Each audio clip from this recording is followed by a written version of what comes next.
Tonight, Jordan holds a plan to install surveillance cameras at Jerusalem Al-Aqsa Mosque, the Haram al-Sharif compound.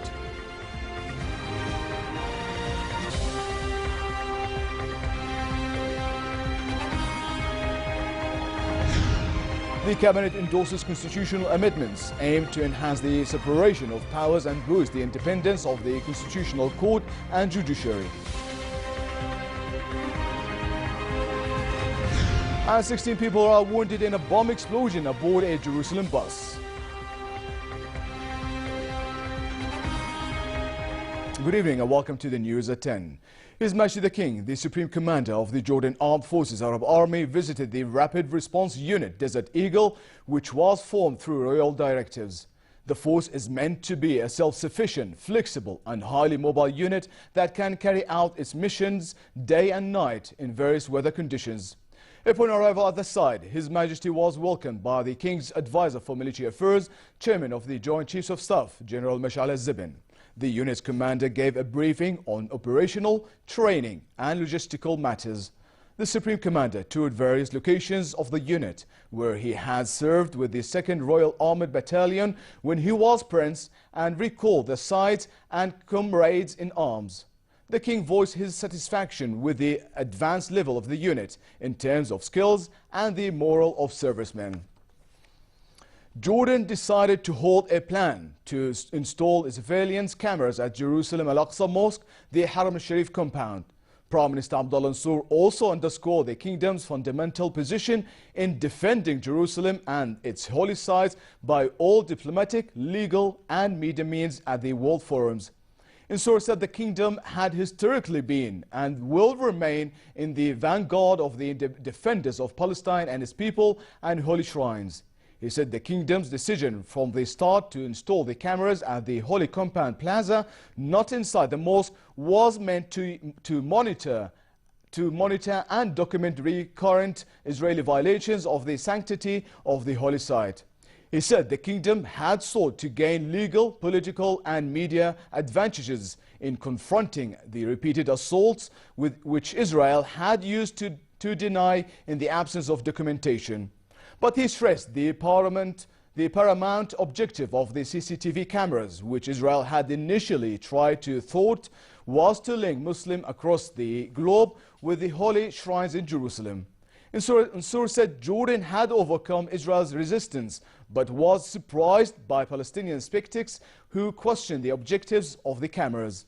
The Prime Minister said Jordan decided to put on hold the cameras project as it respects the Palestinians' opinions. He reiterated Jordan's full support of the Palestinians and their choices, aspirations and their sovereignty over their land, including the Haram al-Sharif compound. Russian Rosatom State Atomic Energy Corporation Sergei Kiryenky said in an accompanying delegation briefed Prime Minister Abdullah Mansour about the progress of Jordan's first nuclear power plant, which the Russian firm is implementing. They talked about various aspects of the project, with a focus on studies of the site, water for cooling the reactor, and the agreement signed by Jordan and Russia to set up the plant. During the meeting attended by Jordan Atomic Energy Commission Chairman Khal, Mansour stressed the economic value of the nuclear power project, saying Jordan had trust in Russian nuclear expertise. The Prime Minister asked officials to continue conducting further studies with the Russian side on the ecological impact and water. The government, he said, will take into consideration all studies and findings and will take the appropriate decisions accordingly. Kiryenko said the power plant will save energy, pledging the Russian firm will try to make it a regional success story.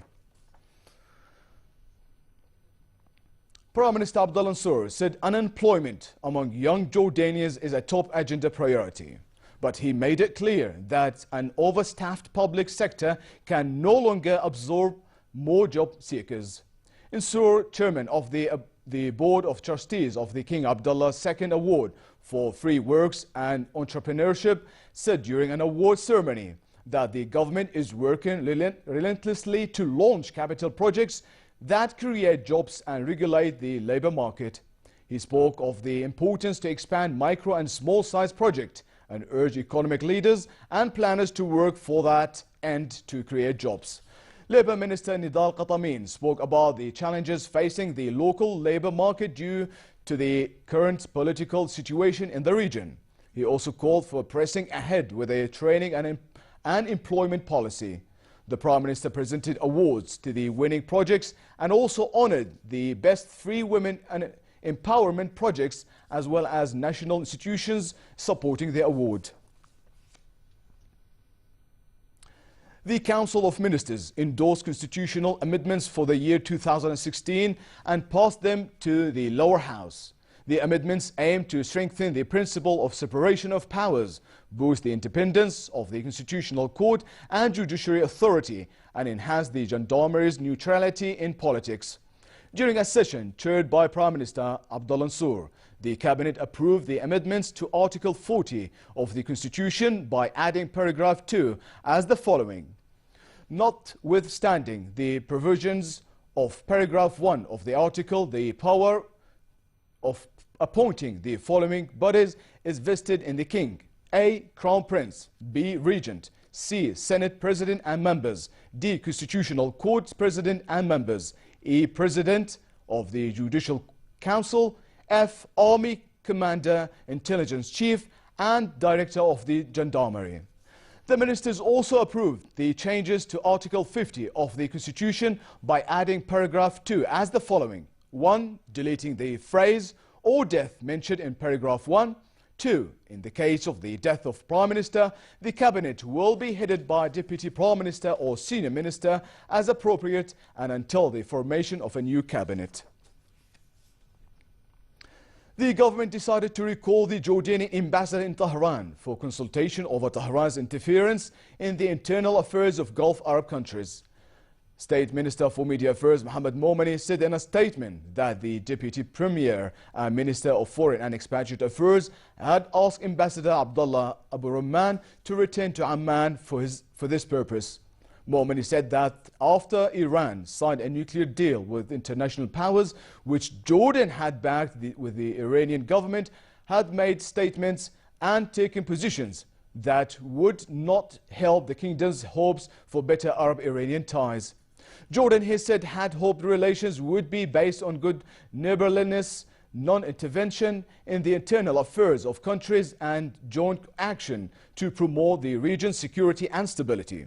He said Jordan saw the recent Iranian statements and actions an intervention in the affairs of sister Arab countries that would create crisis and deepen regional instability. Momani said Jordan would work to build positive and constructive ties with Tehran and hopes the Islamic Republic would extend bridges with its Arab neighborhood. Foreign Minister Nasser Judeh discussed with his Singaporean counterpart Vivian Balakrishnan bilateral ties and ways to boost them in various fields. Both sides emphasized the importance of expanding economic and investment ties and continue efforts to explore more joint economic cooperation opportunities. The two officials highlighted the importance of the free trade agreement between the two countries in opening new markets for Jordanian Singaporean exports. On Syria, the foreign minister spoke about endeavors to find a political settlement to the Syrian crisis. Judeh echoed the kingdom's support to efforts aimed at relaunching peace negotiations between the Palestinians and the Israelis, leading to the establishment of an independent Palestinian state. The main Syrian opposition delegation sent only 3 delegates to meet the UN envoy mediating in Syria peace talks. The Opposition High Negotiations Committee also postponed a news conference by its chief coordinator Riyad Hijab for tomorrow. Hijab said it was unacceptable for negotiations to go on if the government and its allies pushed on with the sieges and bombing civilian areas. The chief Syrian government negotiator Bashar Jafari said the opposition had made an irresponsible statement that could lead to the breakdown of the ceasefire. Some 301 Syrians displaced by the civil war in the country crossed the border over the last 24 hours, seeking refuge in Jordan. A military source said border guards provided the refugees with the necessary aid before transferring them to shelters and refugee camps. The source said Royal Medical Services personnel attended to the ill refugees. The United States will send more troops to Iraq, potentially putting them closer to the front lines to advise Iraqi forces in the war against Daesh militants. U.S. Defense Secretary Ash Carter made the announcement during a visit to Baghdad, where he met U.S. commanders, Iraqi Prime Minister Haider Abadi and Iraqi Defense Minister Khalid Ubaidi. A senior U.S. defense official said about 200 additional troops will be deployed, raising the number of U.S. troops in Iraq to about 4,100. The Pentagon will also provide up to $415 million to Kurdish Peshmerga military units. U.S. Special Forces are deployed in Iraq and Syria as part of the campaign against Daesh. As you know, we also provide substantial assistance for the Iraqi Army, the Counterterrorism Service, and the Iraqi police. And fifth, to do all this, we're going to adjust what you're doing, that is, how we use our existing forces that are here, and we're going to bring in additional ones. A bus exploded in the heart of Jerusalem, wounding at least 15 people, 2 of them seriously. Israel said the blast was caused by a bomb. The wounded appeared to have been in an adjacent bus that was also damaged. Meanwhile, the Israeli military filed manslaughter charges against a soldier who shot a wounded Palestinian in Hebron as he lay prone on the ground. The defendant was captured on video, firing once into the head of the Palestinian after the man had been shot by other soldiers while allegedly taking part in a March 24 stabbing attack. Prosecutors see it as an illegal shooting motivated by revenge. Defense lawyers say the soldier took action fearing the Palestinian had a hidden bomb. Her Majesty Queen Rania visited Al-Qom Al-Ahmar village in Al-Mafraq Governorate close to the border with Syria. The village has become home to thousands or hundreds of Syrian families who fled the war in Syria. Her Majesty examined living conditions in the village and listened to representatives from a local charity organization highlighting the urgency for much needed assistance. Her Majesty dropped by Al-Qom Al-Ahmar Primary Mixed School and Al-Qom Al-Ahmar Primary School for Girls. The Queen also visited Al-Qom Al-Ahmar Charitable Society, where she conveyed His Majesty's regards to residents of the village. In a tent outside the charity's building, she met with around 60 local residents and prominent community leaders. Her Majesty applauded the village's generosity and resilience in facing tough living conditions that have been worsened by the Syrian refugee crisis. The society's president explained the village's need for better education, health services, water and other basic municipal services.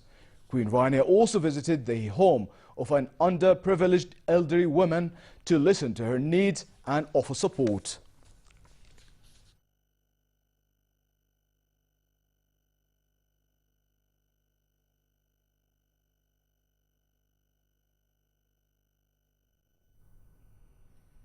The death toll from Ecuador's worst earthquake in decades rose to 350.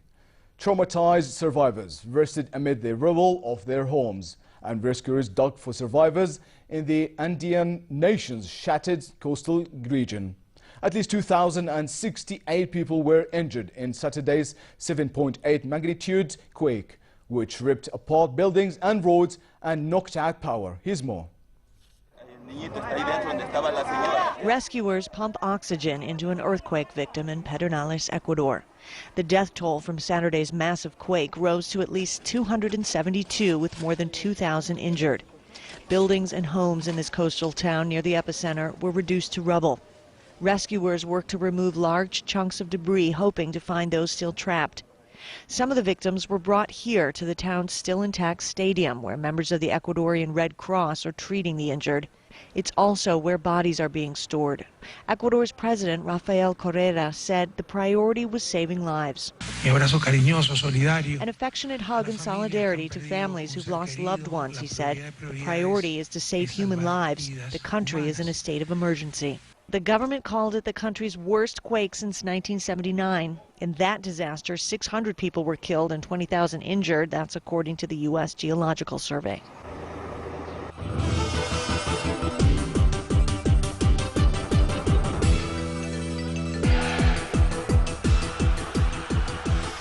the world's coolest race. 52 competitors from 18 countries pitted themselves against the extreme elements of the North Pole Marathon, where temperatures were minus 41 degrees Celsius. This year, the race was held up for a week after severe weather conditions cracked the landing strip on the ice cap, which delayed the arrival of the runners and officials. Several snipers were placed around the marathon circuit to protect the athletes from polar bears. The biggest cheer of the day went to French runner Bruno Log, who was diagnosed with multiple sclerosis 5 years ago and completed the race in agony in 9 hours and 47 minutes.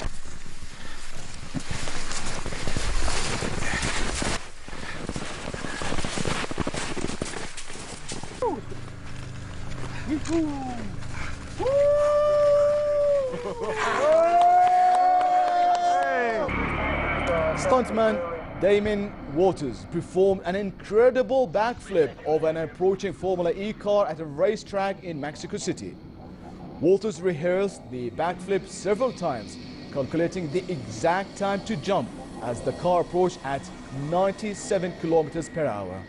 It took 2 days of preparation with a team of 60 people to make sure everything was set for Waters to perform the stunt.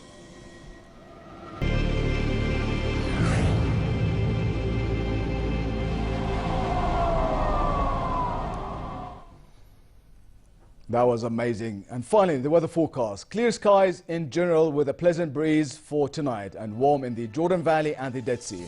Temperatures will rise further tomorrow with typically first spring conditions in most areas and hot in the Dead Sea where a high of 33 degrees is forecast. Winds will be southeasterly moderate, picking up at times. The Gulf of Aqaba should expect a hot day Tuesday with a high of 36 degrees, northerly moderate winds and somewhat choppy seas. Next are the lows and highs for tonight and tomorrow.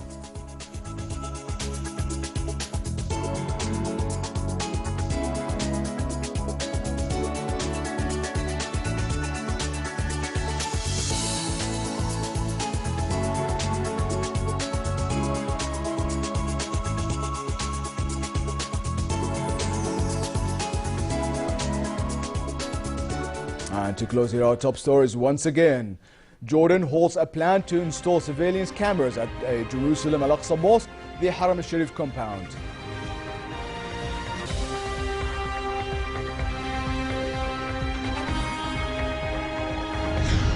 The cabinet endorses constitutional amendments aimed to enhance the separation of powers and boost the independence of the constitutional court and judiciary. And 16 people are wounded in a bomb explosion aboard a Jerusalem bus.